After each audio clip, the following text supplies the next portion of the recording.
โอเคสบายดีเพื่อนๆทุกคนวันนี้เราจะมาแนะนำการเปลี่ยนหัวเทียนเป็นรถของเจ้าตัว A13 กันเวลาเล็งมันเล็งบ่ออกเราจะมาเปลี่ยนหัวเทียนบ่ได้เปลี่ยนหรอกตัวนี้มันเป็นแบบคีย์สนิมมันมีคีย์สนิมติดหัวเราก็เราจะมาเอากระดาษทัดหัวตัวนี้เนาะตัวนี้เอาแกะออกมาเรียบร้อยแล้วเป็นรถของลูกค้าผู้เปลี่ยนตัวนี้ถ้าลูกค้าเปลี่ยนเราก็จะเปลี่ยนให้เลยแต่เขาทดลองเอากระดาษทัดมันน่าจะได้อยู่เนาะเราคัดตัวนี้แล้วคัดเรียบร้อยแล้วตอนนี้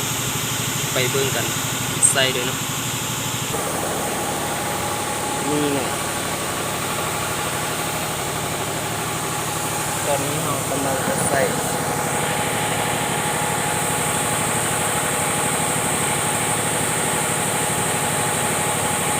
หัวเทียน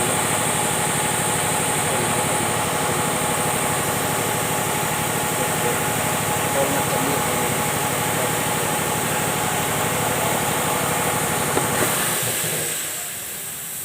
ใส่เขาใส่เรียบร้อยแล้วตัวนี้เป็นตัวสุดท้าย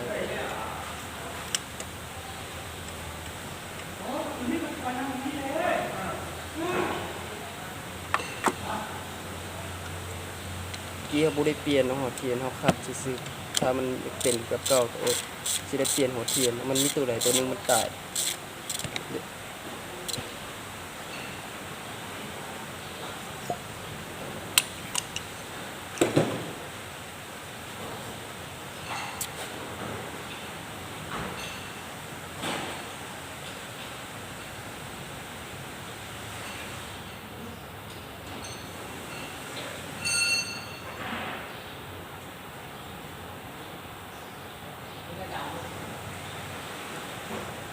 ตัวนี้เป็นฝาขอบเบาบูมีสุดกระแจคันหัวเทียนเขาก็เลยคันเอาฝาขอบเบาออกมาเบิดเลย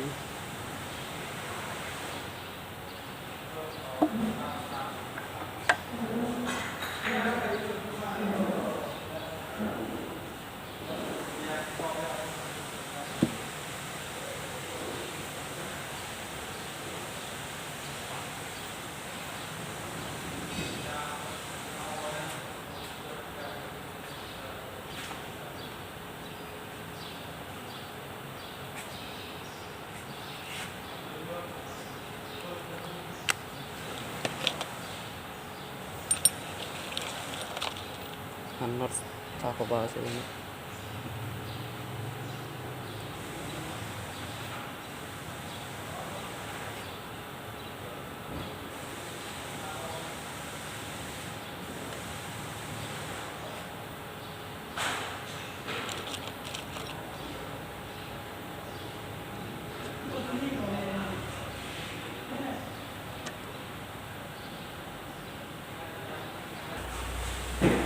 โอเคตอนนี้เราใส่หัวเทียนไปเรียบร้อยแล้วเดี๋ยวจะไปติดตั้งมันสิเป็นเก่าบ่ถ้าเป็นที่เก่าตัวอะไรมากขึ้นไหมใส่หัวเทียนใหม่เลยถ้ามันผูกเป็นกับหัวฟานตอนนี้ก็เรียบร้อยแล้วเดี๋ยวไปเบิ่งการติดตั้งเลยนะโอเคไปเบิ่งการติดตั้งเลยเนาะมันจะเป็นอะไร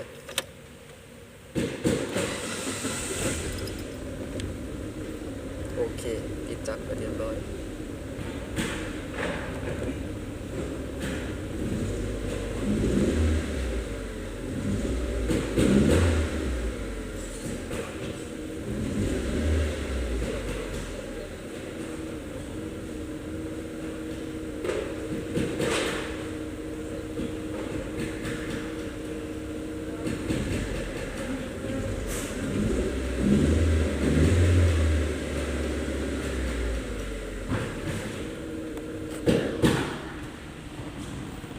ถือว่าโอเคเนาะ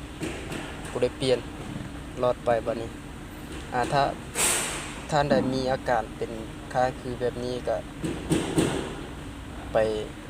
กดเบิ่งหัวเทียนมันเลยเนาะถ้าเป็นรถกินแอสซังถ้ารถกินแอสซูดจะบ่มีหัวเทียนนี่เฮาเอาหัวเทียนมาขัดซื่อๆบ่ได้เปลี่ยนหัวเทียนใหม่เอาหัวเทียนเก่าใส่ถือว่าได้เนาะ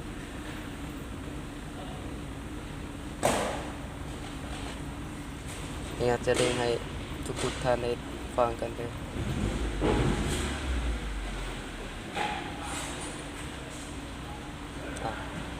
ท่านี้ก็บ๊ายบายทุกท่านไปก่อนนะโอเคท่านี้ถ้าท่านใดได้เบิ่งคลิปนี้ไปแล้วถูกใจก็กดไลค์กด Subscribe กดกระดิ่งให้ได้เด้อเพื่อจะเป็นกำลังใจให้เราทำคลิปต่อไปให้ท่านได้เบิ่งสาระน่ารู้หลายสิ่งหลายอย่างเกี่ยวกับเรื่องรถบ๊ายบายคลิปหน้าเจอกันใหม่